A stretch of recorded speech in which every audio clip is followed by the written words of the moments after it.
Halo, Assalamualaikum sahabat hebat semua. Gimana kabarnya? Semoga sehat selalu ya. Amin. Ketemu lagi dengan saya dalam edisi Otak Biru Mengajar IPA. Kali ini kita masih membahas tentang reproduksi pada manusia. Lebih tepatnya membahas organ reproduksi laki-laki dan perempuan, proses fertilisasi dan menstruasi, serta teknologi reproduksi pada manusia. Organ reproduksi manusia dibedakan tentu menjadi dua, yaitu pada laki-laki dan pada perempuan. Organ-organ ini nantinya melakukan fungsinya dalam usaha memproduksi sel gamet, yaitu sperma dan ovum. Sperma dan ovum inilah yang menjadi objek utama dalam proses pembuahan atau fertilisasi. Baik, mari kita mulai. Organ reproduksi laki-laki. Beberapa organ reproduksi pada laki-laki sebagai berikut. Penis. Bagian luar organ reproduksi pada laki-laki yang berfungsi sebagai saluran urin dan saluran sperma tentunya. Skrotum. Bagian ini merupakan kantung yang di dalamnya terdapat testis, berfungsi menjaga suhu testis agar sesuai untuk produksi sperma. Testis. Bagian yang bentuknya bulat telur yang tersimpan dalam skrotum yang berfungsi dalam memproduksi sperma dan hormon testosteron. Epididymis. Saluran ini keluar dari testis yang berbentuk seperti tanda koma dengan panjang sekitar 4 cm yang berfungsi sebagai tempat penyimpanan sperma sementara. Vas deferens. Saluran panjang yang mengarah ke atas dan merupakan lanjutan dari epididymis. Saluran ini berfungsi untuk menghubungkan epididymis dan uretra. Uretra. Saluran yang terdapat dalam penis merupakan akhir dari saluran reproduksi yang berfungsi sebagai saluran keluarnya sperma dan urin. Vesicula seminalis. Vesicula seminalis merupakan satu dari 3 kelenjar yang menyusun sistem reproduksi pada laki-laki. Bagian yang berbentuk seperti kantung kecil ini berukuran sekitar 5 cm yang terletak di belakang kantung kemih. Kelenjar ini berfungsi untuk menghasilkan zat-zat yang diperlukan untuk perkembangan sperma. Kelenjar prostat. Bagian yang berbentuk seperti kue donat yang terletak di bawah kantung kemih. Kelenjar ini berfungsi dalam menghasilkan cairan yang bersifat asam. Kelenjar Cowper memiliki nama lain bulbouretral. Bagian yang berbentuk seperti kacang yang terletak di bawah kelenjar prostat ini berfungsi menghasilkan lendir dan cairan yang bersifat basah.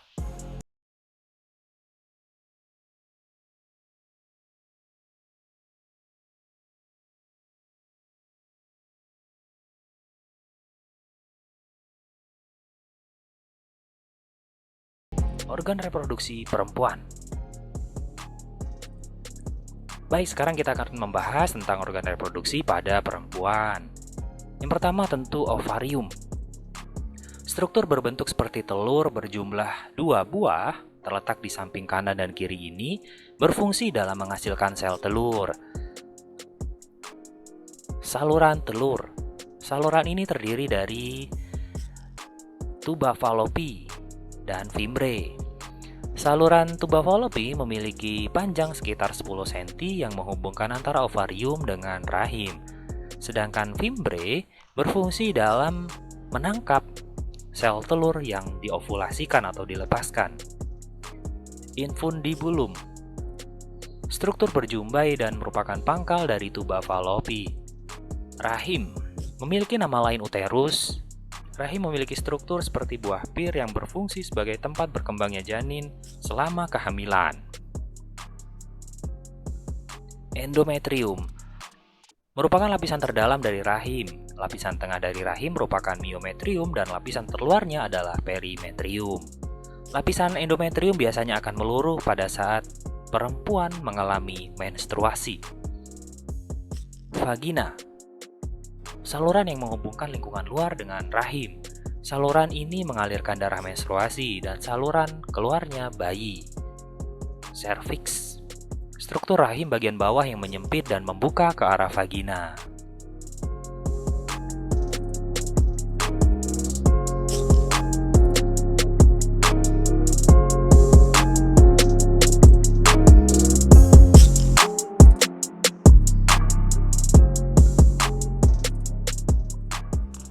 siklus menstruasi. Baik, setelah tadi mempelajari tentang organ-organ reproduksi pada laki-laki dan perempuan, sekarang kita akan masuk ke dalam siklus menstruasi. Apa sih yang dimaksud dengan menstruasi? Menstruasi merupakan suatu keadaan yang terjadi karena sel telur tidak dibuahi. Menstruasi juga ditandai dengan keluarnya darah, cairan jaringan, lendir, dan sel-sel epitel yang menyusun dinding rahim. Dan terjadi biasanya sebulan sekali loh. Apabila seorang perempuan mengalami menstruasi, maka akan keluar darah melalui organ vitalnya. Pada umumnya, satu siklus menstruasi berlangsung selama 28 hari. Akan tetapi ada perempuan juga yang mengalami siklus ini, yaitu pendek atau bahkan lebih panjang. Siklus pendek menstruasi biasanya berlangsung kurang lebih 18 hari, sedangkan siklus menstruasi yang panjang biasanya akan berlangsung sekitar 40 hari.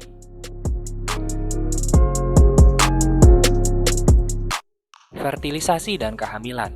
Apabila ada sel sperma yang masuk ke dalam saluran reproduksi perempuan, sel sperma tersebut akan bergerak menuju sel telur karena adanya rangsang kimia dari sel telur.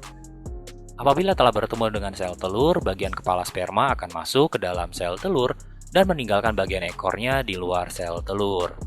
Untuk proses masuknya tentunya kita akan bahas lebih lanjut di kelas 11 ya. Proses inilah yang mengalami terjadinya fertilisasi.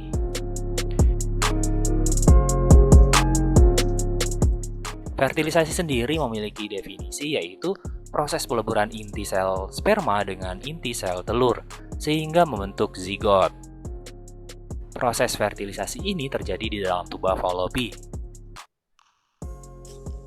Sel sperma menggunakan flagela yang bergerak memutar sebagai baling-baling untuk menggerakkan tubuh dalam cairan yang ada pada tuba Fallopi. Untuk menuju ke sel telur tentunya, gerakan flagela ini dianalogikan dengan baling-baling untuk mendorong perahu.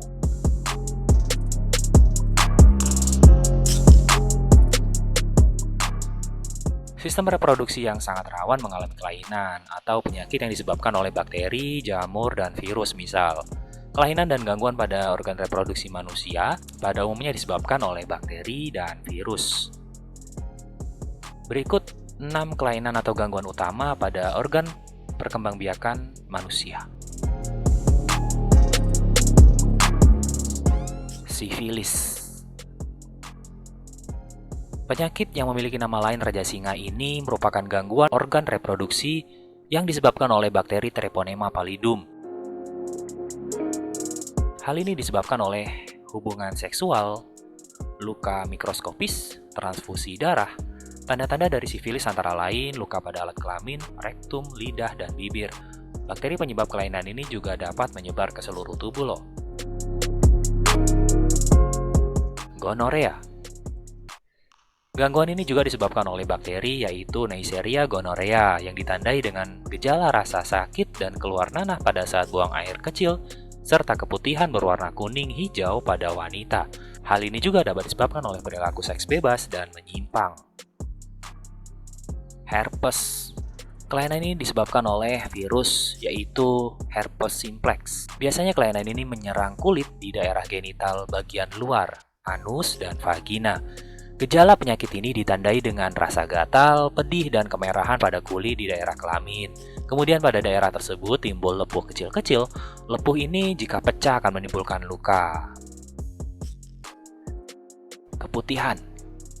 Keputihan adalah sejenis penyakit kelamin yang terjadi pada wanita dengan ciri terdapat cairan berwarna putih kekuningan atau putih keabu-abuan pada vagina. Penyakit ini disebabkan oleh jamur yaitu Candida albicans, bakteri, virus, atau juga parasit. Epididymitis. Kelainan ini merupakan peradangan pada saluran epididymis yang disebabkan oleh infeksi atau karena penyakit menular seksual. Ditandai dengan rasa nyeri disertai pembengkakan pada salah satu testis. AIDS. Penyakit AIDS atau Acquired Immunodeficiency Virus disebabkan oleh virus HIV atau Human Immune Deficiency Virus. Virus ini menyerang sistem kekebalan tubuh manusia. Baik, itu tadi adalah sekitar 6 kelainan utama yang sering terjadi pada sistem reproduksi pada manusia. Semoga kita bisa menjaga dari keenam penyakit utama tersebut dengan menjaga pola hidup sehat dan menjauhi perilaku seks bebas tentunya. Teknologi reproduksi manusia.